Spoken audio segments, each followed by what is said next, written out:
अस्सलाम वालेकुम my YouTube family. दोबारा से हम वहीं से कंटिन्यू कर रहे हैं जहाँ से हमने छोड़ा था। बिस्मिल्लाहिर्रहमानिर्रहीम रब्बिश इश्रह ली सदरी वयस्सिर ली अमरी वहलुल उक़दतम मिन लिसानी यफ़क़हू क़ौली।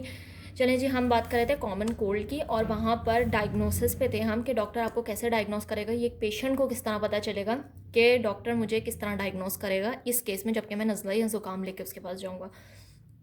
तो जनाब, सबसे इम्पॉर्टेंट चीज़ है, जब भी डॉक्टर इस केस में कभी भी आपके साथ आपको कोई भी लैब कराने को, कोई भी टेस्ट कराने को नहीं बोलेगा। हमेशा वो पेशेंट की क्लिनिकल कंडीशन देखेगा कि पेशेंट जब क्लिनिक में आया है तो वो किस कंडीशन के पास साथ। कोई भी लैब कराने को, कोई भी टेस्ट कराने को नहीं बोलेगा। हमेशा वो पेशेंट की क्लिनिकल कंडीशन देखेगा कि पेशेंट जब क्लिनिक में आया है तो वो किस कंडीशन के साथ प्रेजेंट करा है। इधर वो स्टेज 1 में है, स्टेज 2 में है, स्टेज 3 में, उस हिसाब से फिर ट्रीटमेंट देगा वो। ठीक है, बट इसमें कोई भी लैब टेस्ट कराने को नहीं बोलेगा। इफ़ इन केस वो लैब टेस्ट कराने को बोल रहा है तो ऑब्वियसली कोई ना कोई साथ में इशू होगा, और जिसकी वजह से वो लैब टेस्ट कराने को बोल रहा है। कोई भी डॉक्टर सिर्फ नज़ला ज़ुकाम के केस में आपको क्लिनिकल सर्ट के लैब टेस्ट कराने को नहीं बोलेगा। तो ये पेशेंट को भी इस चीज़ से आइडिया हो सकता है कि मुझे सिर्फ क्लिनिकल कंडीशन, यानी मैं क्लिनिक जाऊंगा और मुझे दवाई दे दी जाएगी। ठीक है, यानी मुझे टेस्ट के लिए इधर उधर नहीं जाना पड़ेगा। ठीक है जी, अब हम आ जाते हैं मैनेजमेंट के ऊपर कि डॉक्टर मैनेज कैसे कर रहा होता है पेशेंट को। ये पेशेंट को पता होना चाहिए कि मुझे जब डॉक्टर कोई दवाई दे रहा है तो वो क्यों दे रहा है और किस वजह से दे रहा है। अब एक चीज़ डॉक्टर्स के टर्म्स में बोला जाता है कि एक चीज़ होती है ट्रीटमेंट और एक होती है मैनेजमेंट। ठीक है, ट्रीटमेंट का मतलब ये होता है कि डॉक्टर आपको दवाइयाँ लिख दे एंड दैट्स इट। ठीक है, दिस इज़ ट्रीटमेंट।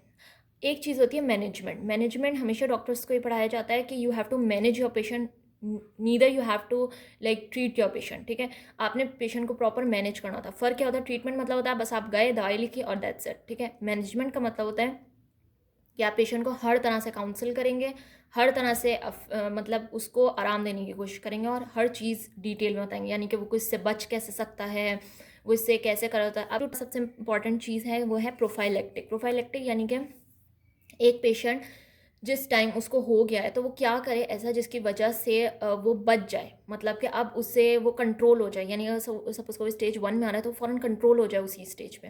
तो अच्छा जी, प्रोफाइलेक्टिक में आपके पास ये हो रहा था कि आपने जैसे अगर आपको हो गया है तो अब आप मज़ीद सिवियरिटी की तरफ ना जाएँ तो आपने फ्रीक्वेंट हैंड वॉशिंग करनी है अपनी। ठीक है, अगर आपको कॉमन कोल्ड नज़र आता है ताकि आप दूसरों को भी ना फैलाएं, और आप क्योंकि कॉन्टैक्ट से ये जो है फैलता है। ठीक है, तो आपने फ्रीक्वेंट हैंड वॉशिंग करनी है और अपनी हाइजीन का बहुत ख्याल रखना है। ठीक है जी, तो आप खुद भी सिवियरिटी की तरफ जाने से बच जाएंगे, पेशेंट अदर लोग हैं आपके घर में उनको भी ये फैलेगा नहीं। ठीक है जी।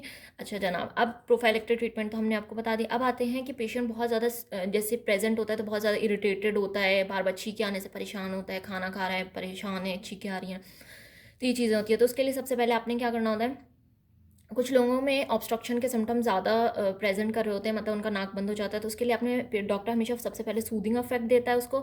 सूदिंग इफेक्ट के लिए उसको बोलता है कि आपने स्टीम जो है वो आपने इनहेल करनी है, यानी कि आपने स्टीम लेनी है। उससे आपको खुद को भी नेज़ल ऑब्स्ट्रक्शन में बहुत फ़र्क महसूस होगा और मतलब आपकी छींकें वगैरह भी काफ़ी हद तक कंट्रोल हो जाती हैं। ठीक है जी, अब हम आ जाते हैं ट्रीटमेंट के ऊपर कि दवाइयाँ कौन कौन सी देगा, मेडिसिन कौन कौन सी रेफ़र करेगा। सबसे पहली चीज़ आती है, डिपेंड करता है कि सिम्टम्स आपको किस स्टेज के, यानी कि अगर आपको स्टेज 1 और स्टेज 2 के सिम्टम है ना तो डॉक्टर आपको नेज़ल डीकंजेसेंट देगा।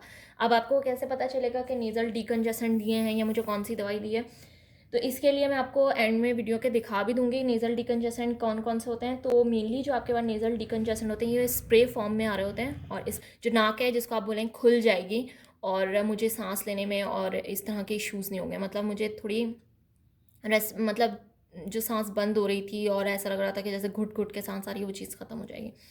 इसी तरह एंटी हिस्टामिन साथ में वो आपको दे रहा होता है, और ये स्टेज 1 और 2 की ट्रीटमेंट होती है। एंटी हिस्टामिन में जो आपके पास ड्रग्स होती हैं वो लोराटिडीन और डाइफेनहाइड्रामीन होते हैं। ये केमिकल फार्मूलाज हैं इसके, और डॉक्टर इसी हिसाब से दे रहा होता है। अब मार्केट में वो किस नाम से आ रही होती हैं वो मतलब चेंज होती रहती हैं। ठीक है, तो मैं इसकी आपको इंशाल्लाह पिक्चर भी एक दिखा दूँगी तो आपको इससे भी आइडिया हो जाएगा। अच्छा, इसमें एंटी हिस्टामिन में अब काफ़ी सारे लोगों को इशूज़ ये होते हैं कि हमें नींद बहुत आती है, और ये तो इसमें 2 क्लास की दवाइयाँ होती हैं, एक होती है सेडेटिव और एक होती है नॉन सेडेटिव। सेडेटिव मतलब जो नींद दिलाती हैं, एंड नॉन सेडेटिव मतलब जिससे नींद नहीं आती। तो कॉमनली अब डॉक्टर यही प्रेफर कर रहे होते हैं कि नॉन सिडेटिव ही दी जाए, कि ऑब्वियसली ऑफिस के लोग भी होते हैं और जो काम पे जा रहे होते हैं तो सिडेटिव अब बहुत कम यूज़ होती हैं।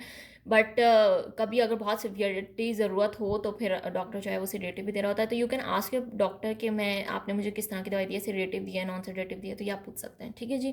और वैसे मेडिसिन का वो होता है, उस पर भी लिखा हुआ होता है कि सिडेटिव है या नॉन सिडेटिव है, ठीक है जी।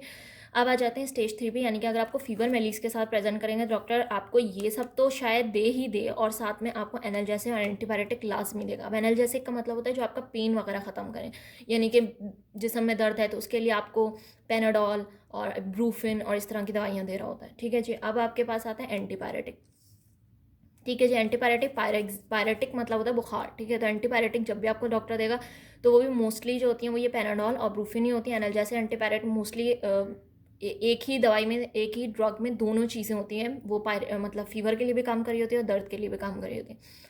तो ये वाली ड्रग पैनाडॉल ब्रूफिन दे रहा होगा, ठीक है। इंशाल्लाह मैं वीडियो के एंड में ये नेजल डिकन जैसा एंटीहिस्टामिन वाली ड्रग्स की आपको पिक्चर इंशाल्लाह शो करूँगी, ठीक है जी। अब हम आ जाते हैं, अगर सपोज करें आपने ट्रीटमेंट नहीं की, ठीक है, डॉक्टर हमको दवाई दी, आप नहीं ले पाए, या XYZ किसी भी सिचुएशन में आप डॉक्टर के पास जा ही नहीं पाए, तो अब आप क्या करेंगे, आपको कॉम्प्लिकेशन डेवलप हो सकती है। अब क्या हो सकता है, जो आपके नोज़ में इशू है, यानी कि जो इन्फेक्शन नोज़ तक था, अब वो क्या हो जाएगा, आपका पीछे टॉन्सिल्स जहाँ पे होते हैं उसमें जाकर वहाँ इन्फेक्शन कर जाएगा, तो उसको हम बोलते हैं टॉन्सिलाइटिस, ठीक है। इसके अलावा वो यही जो नोज़ का इन्फेक्शन है ये आपके कान में यानी कि ईयर में इन्फेक्ट कर देगा, तो उसको कहते हैं ओटाइटस मीडिया, ठीक है जी। अब आ जाते हैं, यही अगर नोज़ का इन्फेक्शन आपके लंग्स तक चला जाता है तो फिर वो नमूनिया कॉज कर देता है, तो ये कॉम्प्लिकेशन है।